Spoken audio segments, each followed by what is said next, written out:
Well, President Biden is preparing to meet one last time with Chinese President Xi Jinping this Saturday on the sidelines of the APEC summit in Peru.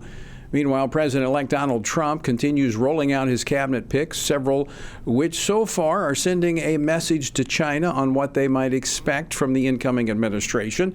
And what is that message? Well, joining me now to discuss this, Gordon Chang, a distinguished senior fellow at the Gatestone Institute. He is the author of several books, including his latest. I just got it.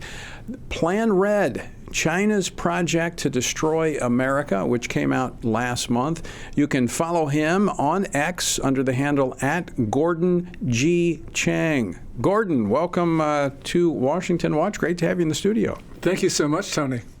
So what is the message that these picks by President-elect Trump have sent to China?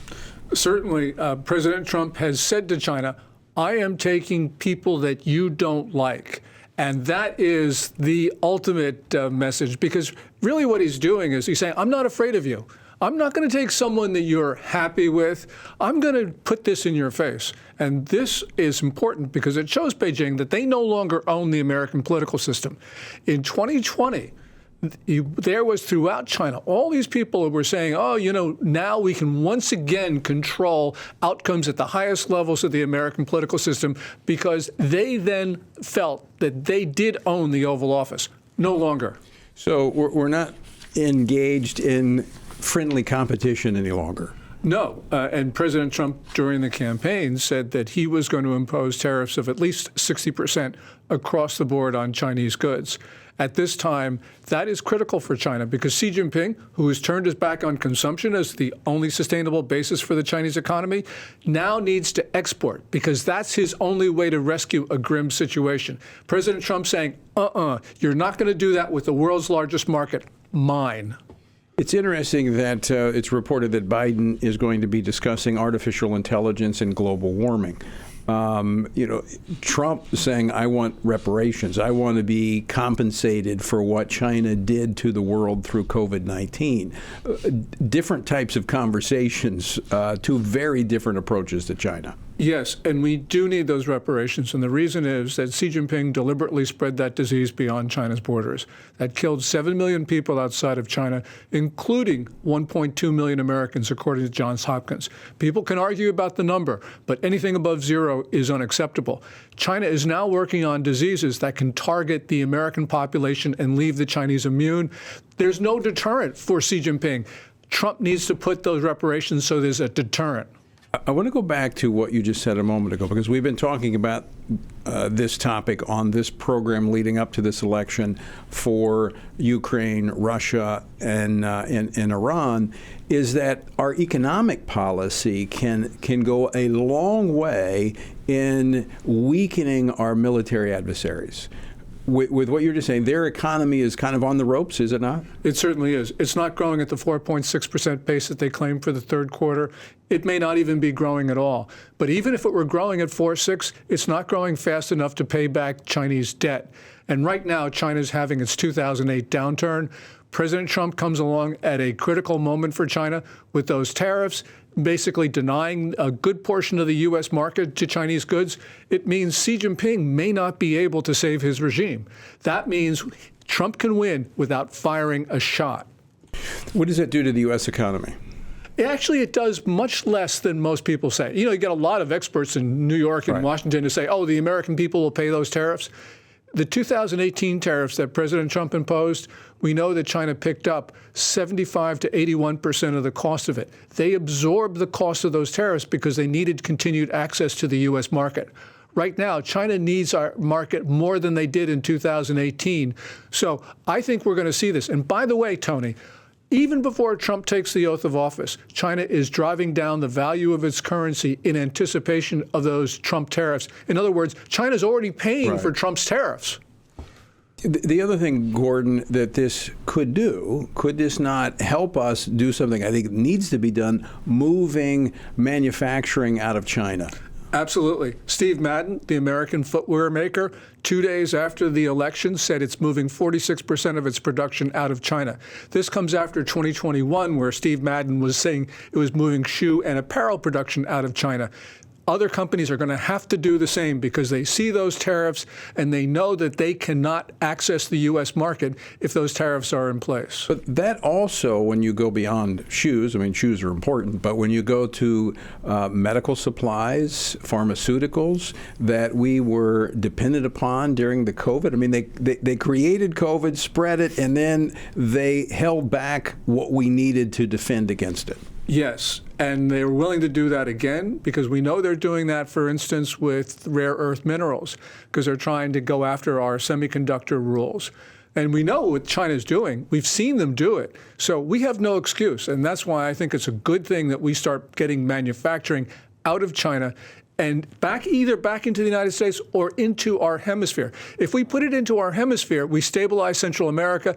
That means no more migration through Mexico to the southern border. You create jobs down there. Create jobs, you create stable relationships, you create families, all sorts of good things happen. Well, you also deal with the issue of, environment, don't you? Because you're not putting these cargo containers moving all the way across the ocean. Yeah, there is much less carbon to get goods from Central America into the U.S. than across the Pacific. So there is a very important climate aspect to it. And by the way, all these climate activists, they never talk about this. I mean, this is just critical, and they always ignore it, which means they're not climate activists. They're basically China activists. Well, China's not too concerned about the environment with their coal-fired plants that they keep putting online. The biggest emitter of greenhouse gases. And yes, they continue to increase their carbon impact, except when their economy slides. And then you see the carbon come down. But that's not because of their trying to make themselves more carbon friendly. It's because their economy is failing. So Donald Trump, incoming President-elect Donald Trump, his economic policy toward China with these tariffs could have a positive domino effect on many things. It deals with national security. It deals with the economy, manufacturing. I mean, this would be a very significant move. Across the board win for the United States and for freedom. You know, Reagan brought down the Soviet Union. Trump with these tariffs could bring down communist China. Do you still think they are our most serious threat? There is really no other threat, because we talk about Russia, Iran, North Korea. Those regimes would not be in place. They would not be able to challenge the United States were it not for China's support. So let's talk about this interim period. Do you think that we are vulnerable from some action by China during this time where let's be honest, we've got a vacuum of leadership when it comes to the White House, this administration? It's possible, but we've seen China for the last 10 days be very, very quiet in its peripheral seas. And the reason, I think, is because they want to give Trump a very wide berth. So Trump is already having a beneficial impact on security in East Asia as well as our security. China can do anything. It could lash out because they are desperate. But so far, we're seeing the Trump effect, which is peace and stability again. Biden couldn't do this. Trump did this just by getting elected. Xi Jinping is 71 years old. He doesn't have a lot of time. If they don't take a move soon on Taiwan, they're not going to have it during the 4 years of Trump. Yes. And the other thing about this is that there's a closing window of opportunity because Xi Jinping in China is facing not only the economy, he's facing continuing debt defaults, accelerating capital flight, worsening food shortages, failing local governments, deteriorating environment, eroding demography. So in the sense, this is a closing window because he has to either use it or lose it at some point. And yeah, you could be right. It could be before the inauguration. What does the Biden administration do? Basically, the Biden administration tries to appease China. I mean, but if China were to take a move onto Taiwan, what do you see based on the 4 years we've had of the Biden administration and the disarray we have there now, what would they do? I don't know. I mean, we've heard Biden 4 times say that he would defend Taiwan militarily, but 4 times we have seen him allow his subordinates undermine and undercut his words. What China saw was not the resolution from Biden. What they saw was the disarray in the Biden administration. That, I think, has emboldened them, because we have seen China get bolder and bolder during the Biden years, and it was only the prospect of Trump getting elected that actually pushed them back. This is really extraordinary, Tony. All right, Gordon, we got just a few minutes left. Let's talk about, I want a little bit about your book, Plan Red, China's Project to Destroy America. What are their top 3 approaches to do that? What are they using? They infiltrate the political system. They're doing a pretty good job of that. They're doing an excellent job of that, and especially during the Biden years where there was very little pushback. Can that be ferreted out? Can the incoming Trump administration identify that and move that out? Yeah, we know the politicians who have been bought by China. And they're in both parties. And they are both parties, and they are liberals and conservatives. And some of the worst offenders, Tony, are actually conservative Republicans. I've watched it. I watched that. My interest in China over the last 6 years has grown, especially since I was sanctioned by China, and looking at who is basically on the payroll. Is on the payroll of the Chinese Communist Party. Yeah. The second thing is fentanyl. That's 70 to 75,000 Americans die each year from doses of illicit Chinese fentanyl. And that's the Communist Party's attack on us, because those are not, quote unquote, criminal gangs.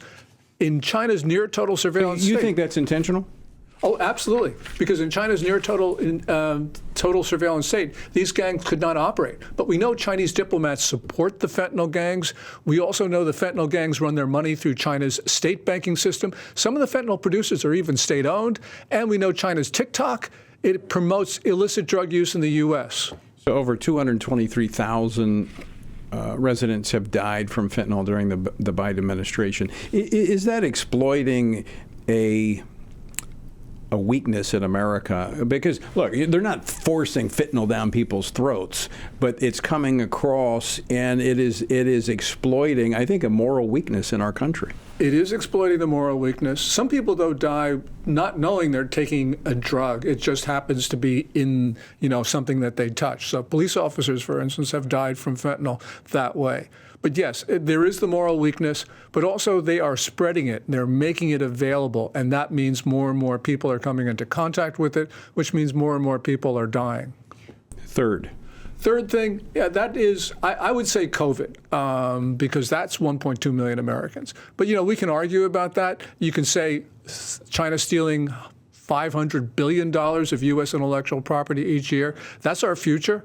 How deeply have they infiltrated American society? Every point of contact they use. Their Communist Party United Front Work Department, Tim Walz, who was the vice presidential candidate, Eric Swalwell. This is just the Democratic Party in New York and conservative Republicans who, for various reasons, have had narratives which support Communist Party ones, which to me is just indescribable, inexplicable, but it's there. And they also harass those Chinese those who have come to the United States, who have fled communist China and made this their home. They're harassed by Chinese agents. And coerced and blackmailed and forced into doing things they don't want to do. And also college students, those 300 or so thousand college students from China on our campuses. They're surveilled by Chinese consular officials and Ministry of State Security agents. And this is our country, Tony. We know what the Chinese are doing. These are crimes that the Chinese diplomats are committing, and we let them do it. Just no more. Right. Gordon, it's one of the challenges of having a free society, and this is why it's so important, from my perspective, and I think you agree with this, that we need God's hand of protection upon this nation. We need to be a country that is morally sound in order that we might be politically and militarily great. We will not have a country unless we have morality and faith. Those are the bedrocks of a strong society.